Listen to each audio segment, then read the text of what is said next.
கொடி இஸ்ரேலிய தாக்குதலுக்கு எதிர்ப்பு தெரிவித்து பாலஸ்தீன மக்கள் போராட்டம்.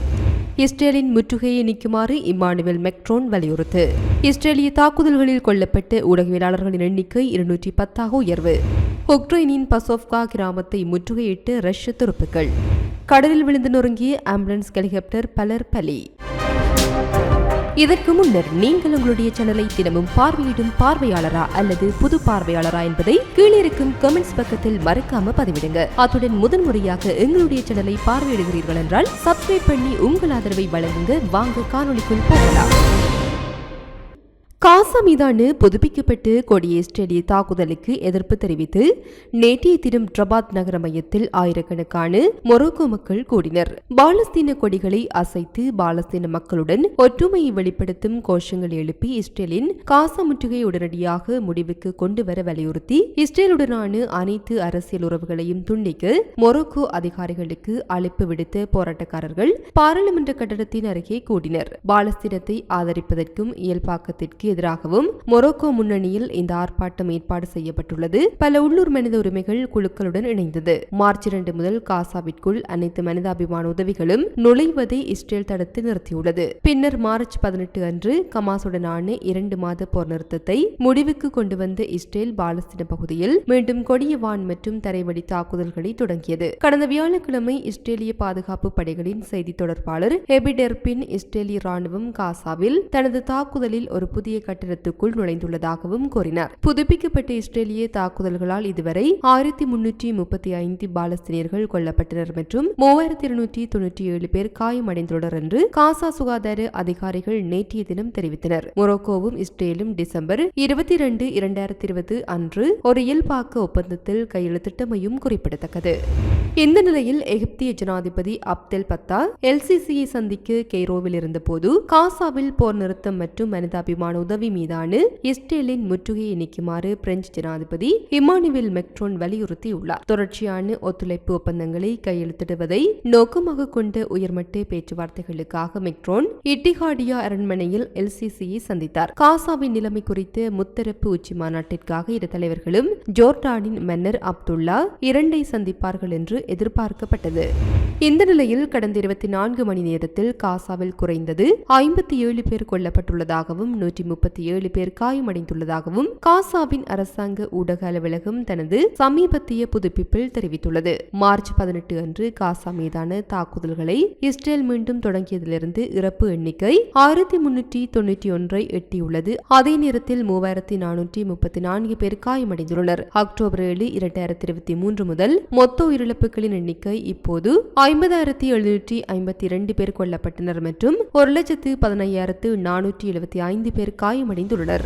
இந்த நிலையில் பத்திரிகையாளர் கெல்மியல் பகாவி கொல்லப்பட்டதை தொடர்ந்து 2023 அக்டோபர் முதல் காசா மீதான இஸ்ரேலிய தாக்குதலில் கொல்லப்பட்ட ஊடகவியலாளர்களின் எண்ணிக்கை 210 உயர்ந்துள்ளதாக அரசாங்க ஊடக அலுவலகம் தெரிவித்துள்ளது. இன்று அதிகாலை கான்யூனிஸில் உள்ள ஒரு மருத்துவமனைக்கு அருகில் பத்திரிகையாளர்களுக்கான கூடாரத்தை இஸ்ரேலிய போர் விமானங்கள் குண்டுவீசி தாக்கியதில் குறைந்தது 2 பேர் கொல்லப்பட்டனர். இந்த தாக்குதலில் குறைந்தது 7 பேர் காயமடைந்தனர். ஏப்ரல் 1 தேதி வெளியிடப்பட்ட ஒரு அறிக்கையில் Watson institute for international and public affairs Gaza மீதான இஸ்ரேலின் போர் இதுவரை பதிவு செய்யப்பட்ட ஊடக ஊழியர்களுக்கு மிகவும் கொடியது என்றும் அக்டோபர் 7, 2023 முதல் இஸ்ரேலிய படைகள் 232 பத்திரிகையாளர்களை கொன்றதாகவும் கூறியது. அதாவது வியட்நாம் போர், ஜூகோஸ்லாவியா போர்கள் மற்றும் ஆப்கானிஸ்தான் அமெரிக்கா போர் ஆகிய 2 உலக போர்களிலும் கொல்லப்பட்டதை விட அதிகமான பத்திரிகையாளர்கள் காசாவில் கொல்லப்பட்டுள்ளனர். இந்த நிலையில் சர்வதேச அழுத்தங்களுக்கு பதிலளிக்கும் விதமாகவும் சட்ட ரீதியான விளைவுகளை சந்திப்பதை தவிர்ப்பதற்காகவும் முற்றுகையிடப்பட்ட காசா பகுதிக்கு உதவிப் பொருட்களை வழங்க ராணுவம் அனுமதிக்கும் என்ற ஊடக அறிக்கைகளை இஸ்ரேலிய ராணுவம் நிராகரித்துள்ளது. மக்களுக்கு உதவிகளை விநியோகிக்கும் ஒரு முன்னோடி திட்டத்தில் ராணுவம் செயல்பட்டு வருவதாகவும் கமாசுக்கு எந்த உதவியும் வழங்கவில்லை என்றும் ஜெடியோத் அக்ரோனோத் தெரிவித்தார். இஸ்ரேலின் நிதியமைச்சர் ஸ்மோட்ரிச் ஒரு கோதுமை மணி கூட அந்த பகுதிக்குள் வராது என்று கூறி அந்த அறிக்கையை நிராகரித்தார். இன்று காலை மனிதாபிமான உதவி குறித்து அறிவிப்பை தொடர்ந்து இஸ்ரேலிய ராணுவம் அரசியல் பிரிவுகளின் உத்தரவுகளின்படி செயல்படுகிறது. இஸ்ரேல் கமாசுக்கு எந்த உதவியையும் வழங்கவில்லை, மாற்றவும் போவதில்லை. காசாவில் பசி பரவி வருவதாக ஐநா எச்சரித்துள்ளது. பாலஸ்தீன எல்லைக்குள் உதவிகள் தடையின்றி நுழைய இஸ்ரேல் அனுமதிக்க வேண்டும் என்று சர்வதேச நீதிமன்றம் கடந்த ஆண்டு தீர்ப்பளித்தது. உக்ரைனின் சுமி பிராந்தியத்தில் உள்ள பசோவ்கா கிராமத்தை ரஷ்ய துருப்புக்கள் தங்கள் கட்டுப்பாடில் கொண்டு வந்துள்ளதாக ரஷ்ய பாதுகாப்பு அமைச்சகம் நேற்றைய தினம் தனது டெலிகிராம் சேனலில் அறிவித்தது. பசோவ்காவை கைப்பற்றியதோடு மட்டுமல்லாமல் குர்ஸ் பிராந்தியத்தில் உள்ள கொர்னஸ்குவோ மற்றும் ஒலெஷ்னியா அருகே உள்ள உக்ரைனிய இயந்திரமாக்கப்பட்ட டாங்கி மற்றும் வான்வழி தாக்குதல் படைகள் மற்றும் ஒரு பிராந்திய பாதுகாப்பு பிரிவை ரஷ்ய படைகள் தாக்கியதாக கூறப்படுகிறது. பிறங்கிகளால் ஓரளவு அதிகரிக்கப்பட்ட இந்த நடவடிக்கைகள் குர்ஸ் பிராந்தியத்தில் உள்ள கொர்னல் குவோ மற்றும் ஒலெஷ்னியா அத்துடன் பசோவ்கா மற்றும் சுமி பிராந்தியத்தில் உள்ள பிற குடியிருப்புகள் உட்பட பல இடங்களில் உக்ரைனிய பணியாளர்கள் மற்றும் ராணுவ உபகரணங்களை குறிவைத்ததாக அமைச்சகம் தெரிவித்துள்ளது. அமைச்சகத்தின் கூற்றுப்படி ரஷ்ய துருப்புக்கள் 2 கவச சண்டை வாகனங்கள், 12 வாகனங்கள், 3 ட்ரோன் கட்டளை இடுக்கைகள் மற்றும் ஒரு வெடிமருந்து கிடங்கை நடவடிக்கைகளில் அளித்துவிட்டன என தெரிவிக்கப்பட்டுள்ளது.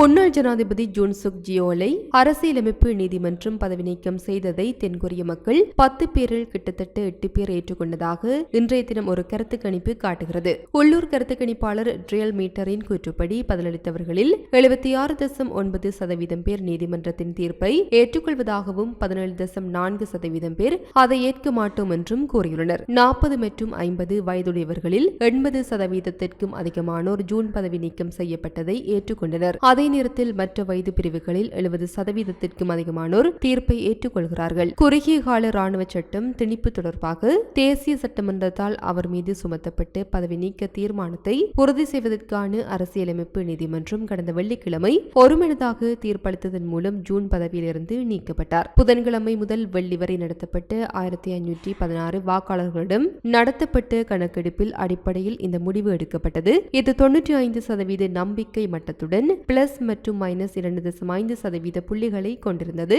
ஆளும் கட்சியின் மாற்றத்திற்கு 56.9% பேர் ஆதரவாகவும் 37.0% பேர் எதிராகவும் கருத்து தெரிவித்ததாக கருத்து கணிப்பு காட்டுகிறது.